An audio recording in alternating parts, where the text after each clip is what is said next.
parang di mo kilala yun.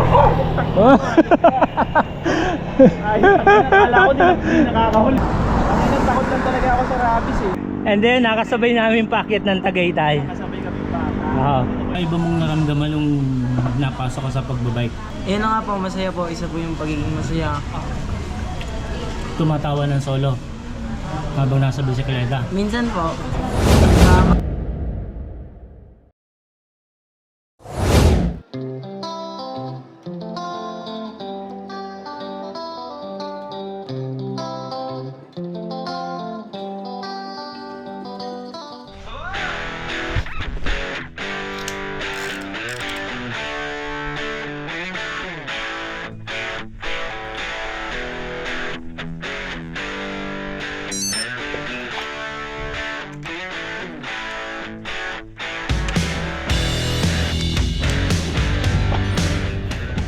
Ride daw tayo for 42.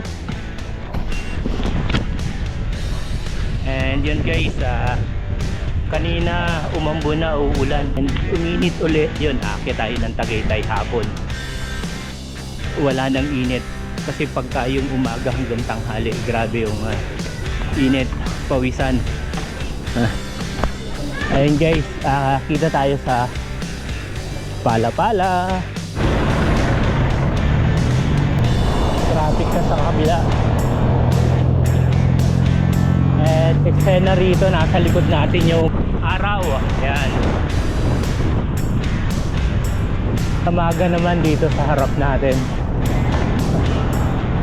Yung galing sa bahay hanggang dito sa labas ng Governor's Drive, nasa 1.6 kilometers yun. Bulusok. Kaya mas pabor sa akin na pag pa Manila, bulusok eh. Maparate yung pauwi. Ahon na. Sana magkaroon ng time. Gawa tayong event night ride. Alam ko maraming hindi papayagan.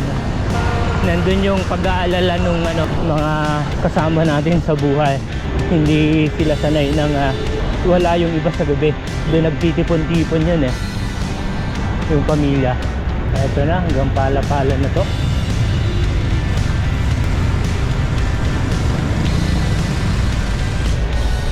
Buti na lang may gutter.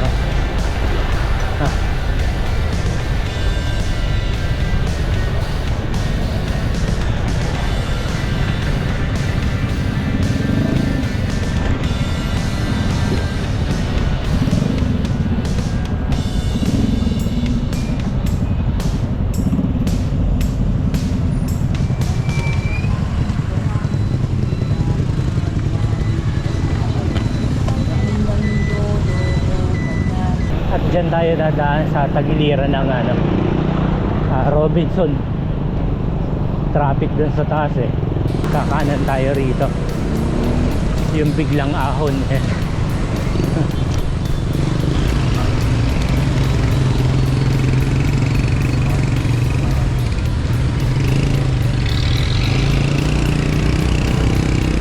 At kabibinan.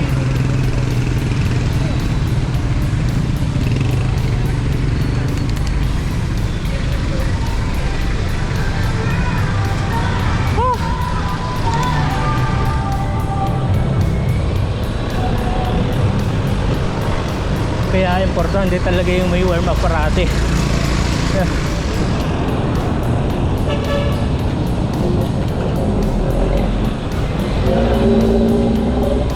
Right. Aguinaldo na tayo. Hinga na naman tayo malalim. Wala pa si Lester. Ayun, 3.87 kilometers galing sa bahay hanggang dito sa Robinson's Pala-Pala. Ito na si Lester. Sakto, 5 o'clock.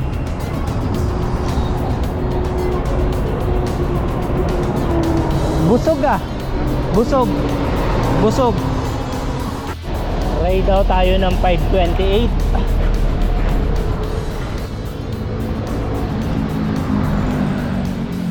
Santol? Saan yung Santol? Santol, yung may Ganyan ba talaga kayo? Kasi magulang mo dyan ha? Awa. Pero hindi mo kilala yan.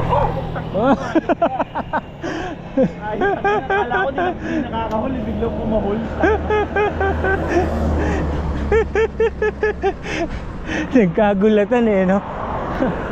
Ang takot lang talaga ako sa rabies eh. Ayun oh guys, may nakasabay kaming taga Silang.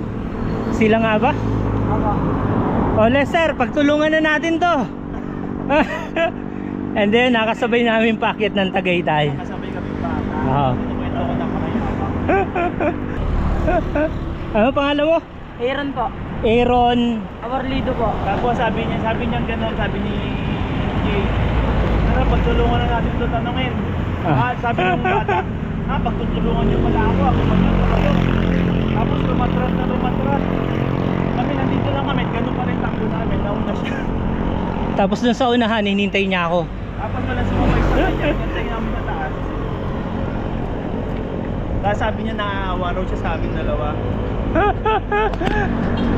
Aaron, yun oh. Aaron dito.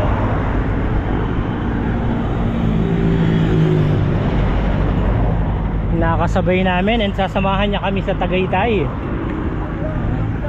Ilang kilometro na lang ba hanggang sa inyo pagka nagtatagaytay ka? Wala po sa hotel po. Oo. Hindi ko lang po alam. Minsan ilang oras paakyat? Wala pang isang oras? Wala naman no. 30 minutes oh. Ang bilis, 30 minutes lang. Galing Santol daw hanggang Tagaytay. Ilan daw, ilang kilometro? Hindi niya alam eh. Sukatin natin. Ayan kuya, dito ka nga sa ano? Ano yan? Barangay Santol? May kilala ka estropigan dyan. Wala po. Ayan, tagad dyan si kuya and sasabay Hindi ka pala kapit si Aaron sa amin paakyat ng Tagaytay, oh, di ba? Bigla tayong nagka-content. Eh, masarap interviewin eh. Kumbaga fresh na fresh.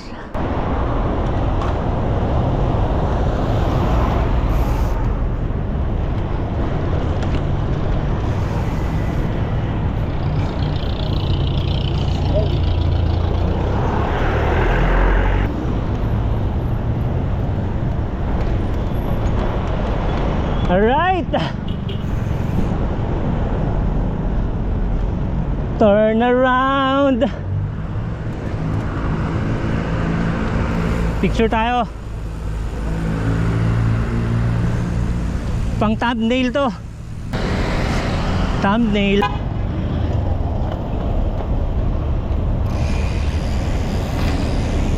Masayang kausap si Aaron kasi magalang. Dito tayo sa McDo, magkakape. Masarap na kwentuhan with kape. Ayun, 25.65. Ayun oh. Alright guys, dito tayo ngayon sa Tagaytay. Eksakto 8 o'clock. Dumating tayo ng McDonald's Tagaytay. Nakilala namin along the way, taga Santol. Sakop siya ng Silang. Lalaan. Ang Lalaan. Lalaan sila. Ay, silang din. And Lalaan second. hindi siya natakot sa amin ni Lester na napagtutulungan namin siya. Saan ka galing kanina nung nakasabay ka namin sa ano, Lalaan? Sa ano ba? Sa Kabiso po. Saan yun? Silang. Apa. Ano yung Aaron mo? Double R ba yun? Double A. Alam po, AH.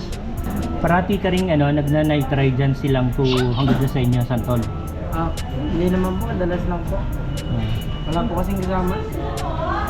Oy, sa mga viewers ganyan ang attitude ng tamang bata. Mag-aalang, hindi bastos kausap. Ayun, kaya Bad trip na bad trip ako dun sa bata na nakasabay. Gusto kong kotongan. And tinanong kami ni Aaron kung saan kami pupunta. Ayun, dito Tagaytay. Sabi niya, pwede po akong sumabay sa inyo. And niyaya na rin ni Lester. Sabi niya, tara, kape tayo rito sa McDo. Tinanong ko muna ako nagkakape. Baka may napilitan lang magkape. Bigla tayong nagka-content. Yung experience mo dyan sa matagal ka nang nagbabike dyan, di ba? Maliwanag naman ang daan. Ayos naman po. May mga kasabay din naman po minsan. Si Aaron, kakwentuhin natin o baka magkwento siya mga experience niya sa parang 2 years na raw siyang nakapag-ride eh. Ako po si Aaron Nilido, taga Silang Cavite po. Paano po ako masabi? Speechless ah. Ilang taon ka nang nagbabike? Mahigit 2 years na po. Pero wala kang sariling bike. Nagkaroon naman po kasi po, binenta ko po. Meron ka dating bike. Then, yung malayong napuntahan mo na rito sa Cavite. Sa ano lang po, Lemery lang po. Solo yun. Hindi po, kasama ko po si Kuya. Dahil po kasi hindi po ako pinapayagan nila mga. Kung anong oras daw po nakakauwi. O bakit ngayong gabi nakarating ka rito sa Tagaytay? Hindi po, alam naman na po nila eh.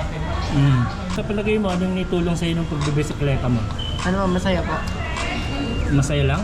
Apo, masaya. Tapos ano po, nagkakaroon po ng kaibigan. Ganun po. Ano pa? Parang ano po, stress reliever yung bike.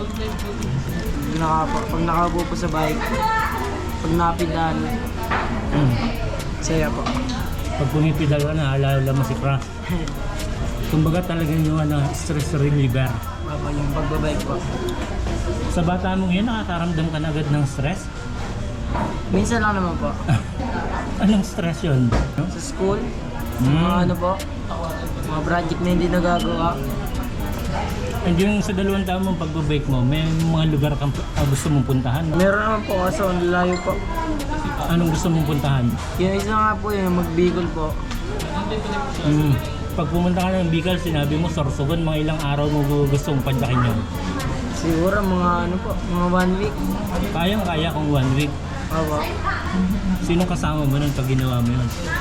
Baka po sila ano po. Hindi, marami naman po sasama kung matutuloy po yun. Marami naman po sasama ng tropa. Baka may gusto kang i-share sa ibang ano, yung sa edad mo na 16 ka, ano yung naging fulfillment sa iyo ng pagbibisikleta mo? Kumbaga ano yung iba mong naramdaman nung napasok ka sa pagbabike? Yun na nga po, masaya po. Isa po yung pagiging masaya. Tumatawa ng solo habang nasa bisikleta? Minsan po, mag-isa lang po talaga. Nakausap po yung sarili mo. Lalo na po pag puro ahon yung ruta. Natuto mong kausapin yung sarili mo. Apo. Yun yung si Aaron sumagot, di ba? Naging totoo lang siya ron sa nararamdaman niya. Yung iba tinatago pa eh. Bakit mo binenta yung bike mo? Wala na po, tinabanda po kasi ako. Pero yung nagbabike ka ngayon, gamit mo sa kapatid mo. Opo, sa kuya ko po. Paano kang tinamad, nagbabike ka pa rin ngayon? Hindi po, kasi po dati po, ano po, wala po si kuya, nagbakasyon po sa Bicol. Oh. Nahigit 2 months po, kaya po yun. Inisip ko na benta na lang po yung bike ko. Hiraman po kami dyan. Kumbaga parang wala rin gagamit nung Apo. kay kuya mo. Pinag-isipan mo lang talaga na ibenta na lang magkapera ka. Apo. Diyan sa pag-ride mo dyan, yung naabot ka ng gabi, meron ka bang experience na muntik-muntikan, ganyan o ano? Wala naman po. Aso o ano? Kanina napamura si Lester eh. Kala ko kalmante lang siya eh, biglang kumahol. Kainin mo na kaya? Ayun Aaron, salamat sa share mo sa amin. Ano ba yan? 1040 yan, di ba? 10:30 1030. plus.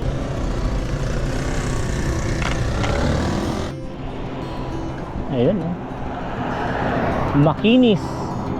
Oo nga, no? Ngayon ko rin napansin. Ito yung inaspaltoan dati, no? Oo. Reflectorize ang guhit. Release the beast. Sobrang smooth, wag lang may nakalutang na bato.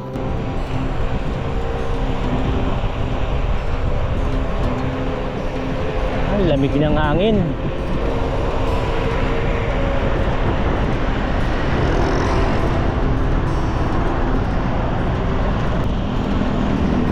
May palpitate ang kape.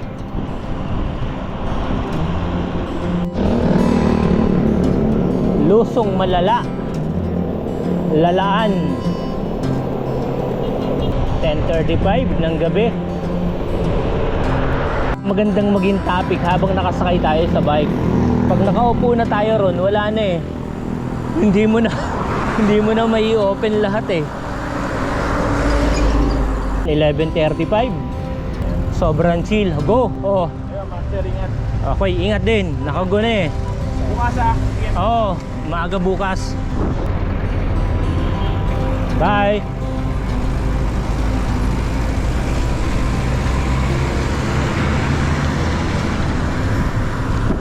Umaambo na. 11:35. Sana di tayo abutin ang ulan. Uy. Pusit.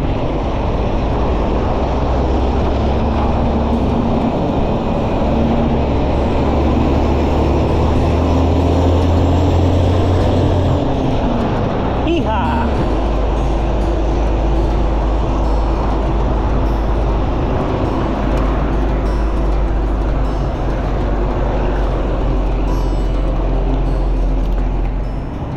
Ayun, no?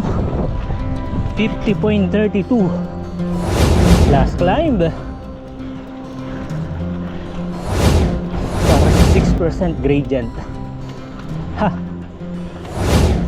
Ayun, naka 51 kilometers tayo guys. And the time is 12:13. Guys, thank you for watching and see you next adventure.